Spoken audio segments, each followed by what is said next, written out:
বেআইনি কাজ চলছিল আর এটার জন্য পুলিশকে ডাকা দরকার ছিল। মেয়ে পরিস্থিতি সামলাতে গেল আর তার মাথায় বন্দুক ঠেকানো দেখে সে ভয়ে জমে যায়। আর অন্যদিকে আমরা দেখি যে পুলিশ সানকে গ্রেফতার করে নিয়ে এসেছে আর সে বলে যে আমি তো কোনো অন্যায় করিনি।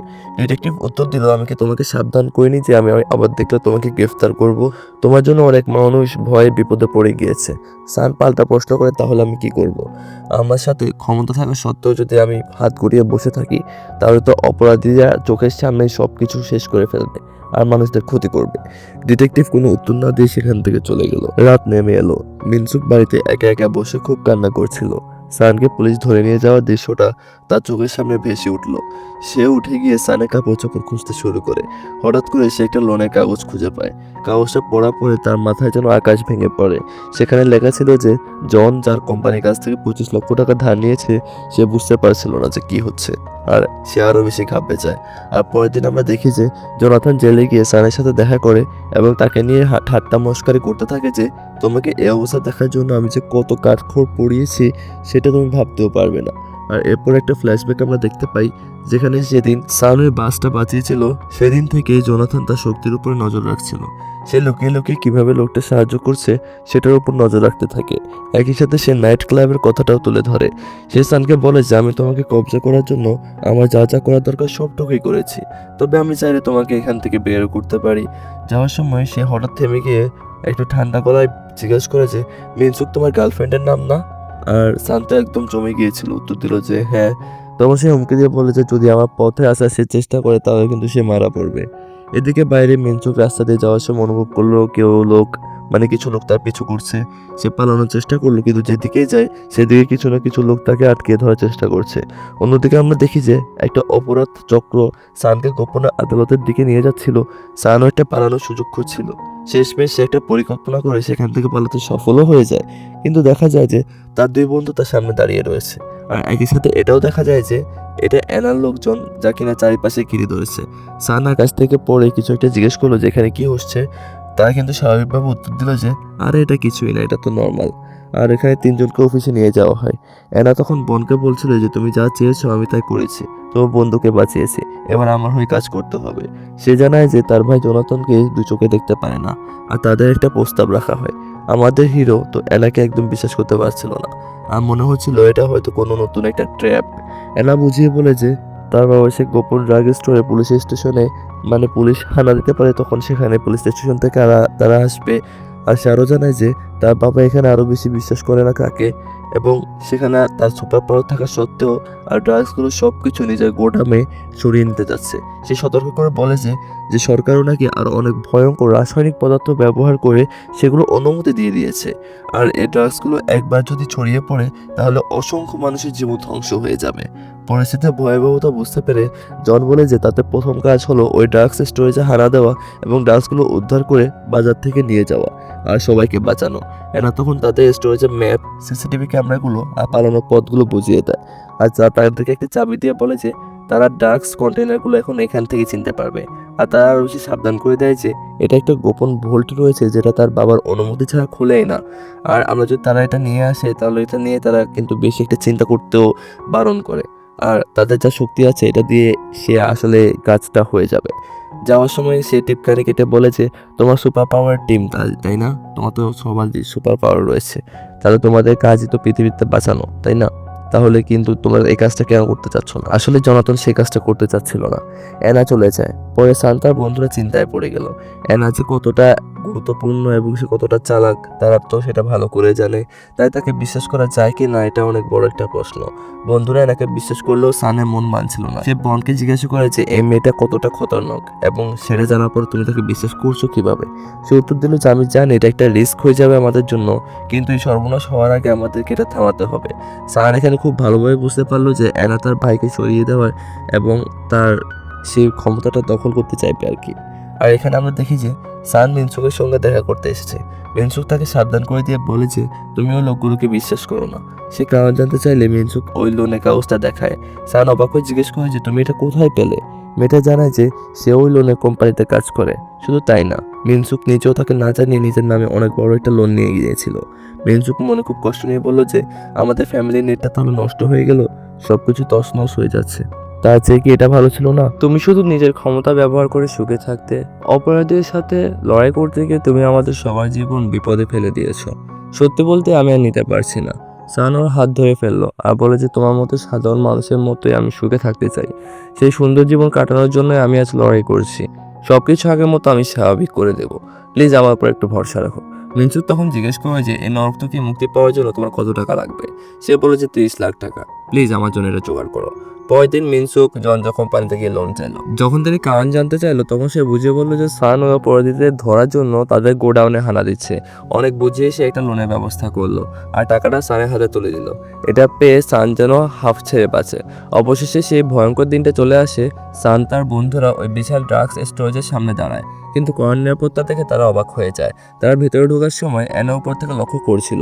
সে গোপনে তাদের সৈন্যদের নির্দেশ দিল ওরা ড্রাগসগুলো উদ্ধার করে সাথে সাথে আনার জন্য ওদের যেন মেরে ফেলে।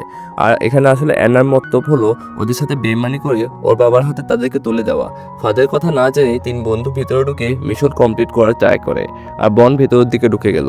আর সানো সিসিটিভি ক্যামেরা সিকিউরিটি সিস্টেমের উপর নজরদারি করতে থাকে পেছন থেকে।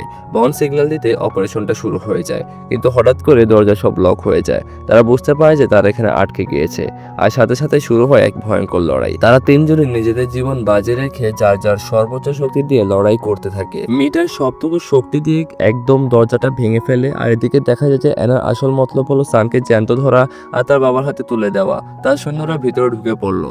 সেন আর তার বন্ধু জান দিয়ে তাদেরকে বাধা দেয়। আর এদিকে বন বুঝতে পারে যে সে বড়সড় একটা ফাঁদে পড়ে গিয়েছে, তবুও তাতে সে ভয় পায় না। সে বলে যে আমাদের হামলা চালিয়ে যেতে হবে। সানা মি নিচে থেকে তাকে জিজ্ঞাসা করে যে সে কি ভোল পর্যন্ত পৌঁছাতে পেরেছে। সে জানায় যে জায়গাটা একদম নিরাপদ না। পরিস্থিতি এতটাই খারাপ হয়ে যায় যে সে তাদের সিগন্যালটাও কেটে যায়। আর সানা মি তাড়াতাড়ি করে উপরে চলে যায় বনকে হেল্প করার জন্য, কিন্তু গিয়ে দেখে যে সে মাটিতে লুটিয়ে রয়েছে। আর ঠিক সময় জোনাথন আর তার দলবল মেয়ে সেখানে হাজির হয়ে যায়। সে সানকে ঠাট্টা করে বলে যে তোর এখন কি হলো, আর তোর শক্তি কি শেষ হয়ে গিয়েছে? টাকা থাকলে তো শুধু তেজ বের হয়, তাই না? সানকে অনেক ইনসাল্ট করতে থাকে আর রাগে পড়ে সান ডায়লগ দেয় যে আচ্ছা আমি দেখাচ্ছি আমি কি করতে পারি। সৈন্যরা সানের দিকে বন্দুক তাক করে। সে তার পকেটের টাকা দিয়ে শক্তিটা জাগানোর চেষ্টা করে। শুরু হয়ে যায় একটা লড়াই। সান তার সবটুকু শক্তি দিয়ে লড়াই করতে থাকে। হঠাৎ বন উঠে দাঁড়িয়ে ধাক্কা দিয়ে সানকে অন্য একটা রুমে পাঠিয়ে দেয় আর নিজে ধরা দিয়ে তার বন্ধুদের বাঁচানোর চেষ্টা করছিল। জনাথনের লোকজন বন আর মিকে ধরে ফেলে আর তারা পালানোর চেষ্টা করলেও পারছিল না। আর সান আবার ফিরে আসে। তার পকেটে তখন অনেক টাকা। আর আসলে বন তাকে ধাক্কা দিয়েছিল ওই রুমটাতে যেখানে কিনা টাকা ছিল। এক ভয়ঙ্কর বিস্ফোরণের মতো চারপাশে সব ভাঙচুর করে ফেলে সে আর লড়াইয়ে ঝাঁপিয়ে পড়ে। সে মেয়ের দিকে তাকিয়ে চেষ্টা করে বলতে থাকে যে তুমি বনকে নিয়ে সেখান থেকে পালাও আর আমি সেখান থেকে বাকিটা দেখে নিচ্ছি। সৈন্যরা চারদিক থেকে গুলি চালাচ্ছিল, তাও সে থামে না এবং পুরো একটা বাঘের মতো এগিয়ে যায়। আর সে ব্যঙ্গ করে বলে যে তোর শক্তি দূর এতটুকুই। সান তাকে আক্রমণ করতে গিয়ে বুঝতে পারে তার শক্তি কমে আসছে। হঠাৎ সেই মুহূর্তে ডিটেকটিভ পুলিশ অফিসারটা গায়ে নিয়ে দেওয়ালে আঘাত করে এবং সেখানে ঢুকে পড়ে। ডিটেকটিভ সানকে জোর করে সেখান থেকে টেনে নিয়ে যায়। আর একই সাথে সান বুঝতে পারে তার শক্তিটা হারিয়ে গিয়েছে আর তার কোনো শক্তি আর কাজ করছে না। সে চিৎকার করে জনাথনকে ড্রাগস বিক্রির কথাটা বলে দেয়। ডিটেকটিভ কিছুই শুনতে চাচ্ছিল না, উল্টো তাকে সানকে বকা দেওয়া হয় এবং বলছিলাম যে তোমাকে এভাবে হিরোগিরি করতে না করছিলাম, কিন্তু আমি এতে সাধারণ মানুষ বিপদে পড়বে। তুমি নিজেকে ধ্বংস করার আগে সবকিছু বন্ধ করে দাও। পরের দিন আমরা দেখি যে অ্যানাসের ড্রাগ স্টোরেজে খুব আত্মবিশ্বাসের সাথে হাসতে হাসতে ঢুকলো। সে ভাবছিল সে হয়তো যা চেয়েছিল তা পেয়ে গিয়েছে। ঠিক তখনই দেখলো যে জঞ্জা গ্রুপ এখানে হামলা চালাচ্ছে। আসলে তার বাবা যাদের কাছে ঋণ নিয়েছিল তারা তার পাওনা আদায় করতে এখানে এসেছিল। আর পাওনা হিসাব করতে তারা গোডাউনে তুলে রাখা সুপার পাওয়ার যে সিরামগুলো ছিল সেগুলো তুলে নিয়ে যায়। এদিকে সান তার বাবার কাছে গিয়ে মন খারাপ করে বলছে যে সে তার অলৌকিক ক্ষমতা হারিয়ে ফেলেছে। বাবা তাকে বলে যে আমি তোকে বলিনি অন্যের টাকা ব্যবহার করা যাবে। তখন সান বলে যে তাহলে এত টাকা আমি কোথায় পাবো? আর সে জিজ্ঞাসা করে যে আমার শক্তি আমি কিভাবে ফিরে পাবো? বাবা তাকে শান্তভাবে উত্তর দেয় যে তোর শক্তি আসলে কখনোই টাকার উপর নির্ভর ছিলই না। আর যদি সব টাকাই হতো তাহলে তুই কি তোর মায়ের শেষ অবলম্বনটুকু মানুষকে দিয়ে বাঁচাতেই? ওটা আসলে টাকা ছিল না, ওটা ছিল তোর মনুষ্যত্ব। তোর আসল শক্তি তোর পকেটে না, তোর মনের ভেতরে। বাবা তাকে তখন তার সেই ছোটবেলার পিগি ব্যাগটা ফিরিয়ে দেয় যেটার ভিতরে ক্ষুদ্র টাকা ছিল।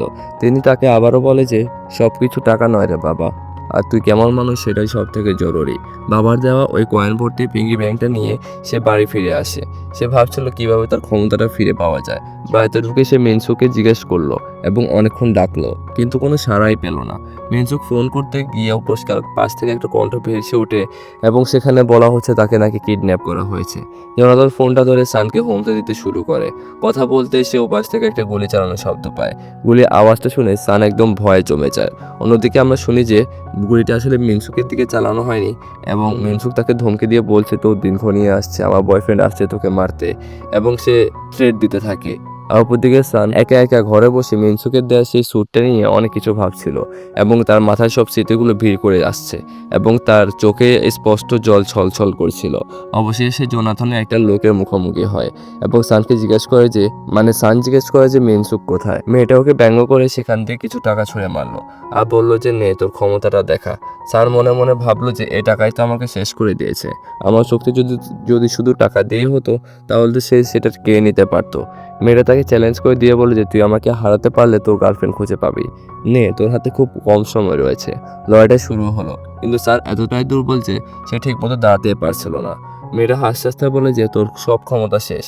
ঠিক সেই মুহূর্তে মিতার শক্তি নিয়ে সেখানে হাজির হয়, সাথে উকিল সাহেবও ছিল। তিনি অর্ধেক দেওয়ালের ভেতর থেকে জড়িয়ে ধরে এমন একটা আছাড় মারে যে সে খুব ব্যথা পায়।